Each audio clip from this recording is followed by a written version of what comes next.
Traders, FX Pip Collector here. Today is Monday, August 12th, and I'm going to be analyzing the Aussie US dollar, starting on the monthly, working my way all the way down to the 1 hour time frame for the full top-down analysis. So on the Aussie dollar, I'm definitely still looking at this as a WXY, three waves of W, three waves of X. I think it needs to make one, two, three waves up for a wave Y, which I still think is very likely to eventually go up and take out these previous highs. So let's head down to the weekly time frame. On the weekly time frame, first of all, I think that this five waves over here is a wave A. I think this is a WXY of wave B. That would make this right here a wave 1. That would make this a big ABC correction wave 2. And I think we are already starting that wave 3, which I think over the coming probably year is going to make higher highs, higher lows in this wave 3 of wave C, which is a wave C of that wave Y that I was explaining on the monthly time frame. So taking it down to the daily time frame. On the daily time frame, we definitely got a nice break of structure finally. That's what we've been waiting for to help prove that this whole move down right here is complete.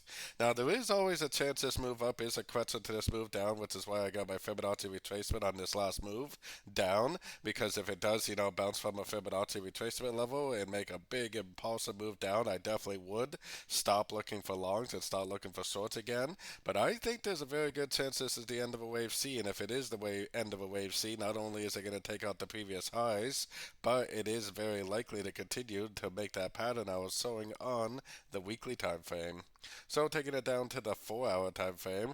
On the 4 hour time frame, now that we got that nice clear break and hold above structure, I am definitely looking for long entries. I would be looking to go long right here. I would have been looking to go long right there.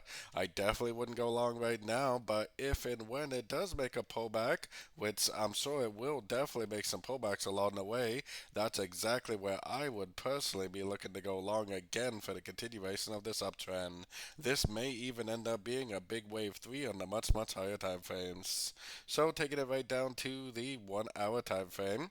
On the 1 hour time frame, I'm definitely looking for three-way pullbacks. Like I said, I would definitely not try to go long right now, and there's no guarantee that it's going to make a pullback now either. I mean, it could easily just continue up like that. But when it does make a pullback, I will definitely be ready with my finger on the trigger. When I see 1, 2, 3 waves down, 1, 2, 3 waves down, even this right here is kind of messy, but it's 1, 2, 3 waves down. That's exactly what I'm looking for, three-way pullbacks to go long for the continuation of the uptrend, especially if it bounces off like a Fibonacci retracement level. So don't forget to join my free Discord channel, which is linked down here in the corner. And as always, thank you and happy trading.